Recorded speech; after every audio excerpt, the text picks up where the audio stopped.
Speaker, properly funding not-for-profit long-term care is just one piece of this puzzle. We also need to invest in publicly funded home care to help seniors stay independent. Because of the lack of home care supports, more pressures are being placed on unpaid caregivers to support seniors with health challenges. 1 in 3 unpaid caregivers report profound mental, financial, and physical impacts. Speaker, this is completely unacceptable.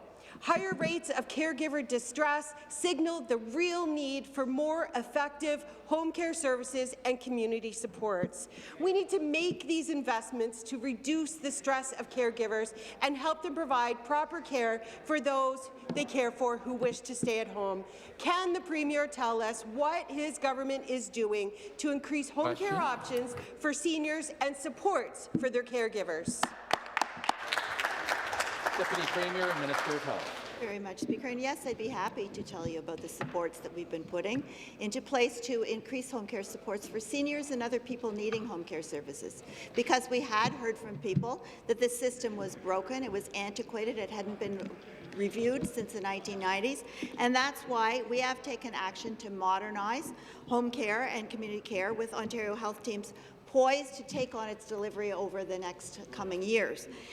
We also passed the Connecting People to Home and Community Care Act, or Bill 175, which I believe you also voted against, which was passed in 2020, and it lays the groundwork for an integrated, responsive, and innovative home and community care.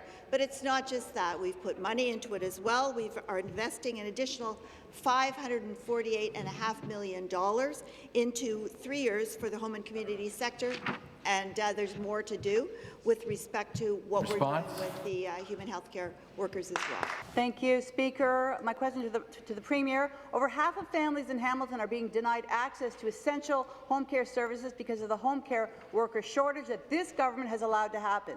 Lucy Morton, OPSU Regional VP, said, "Our members' job used to be to care for clients. Now they teach families how to care for them."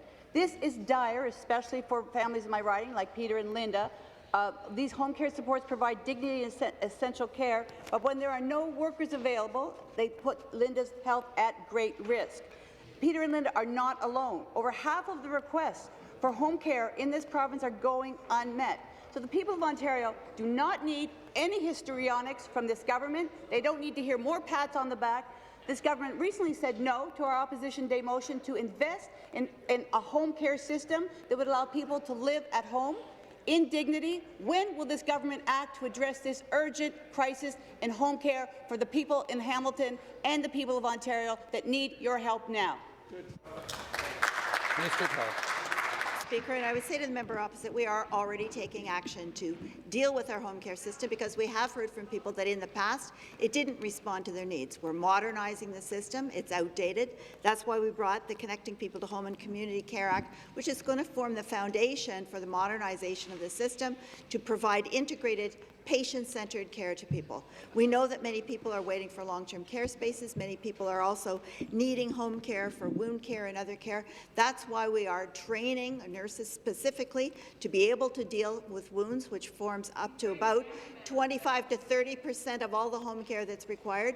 They need that specialized care. We're also investing on $548.5 million to expand our home care services, and we are also making sure that we have added investments of $111 million for high-intensity supports at home.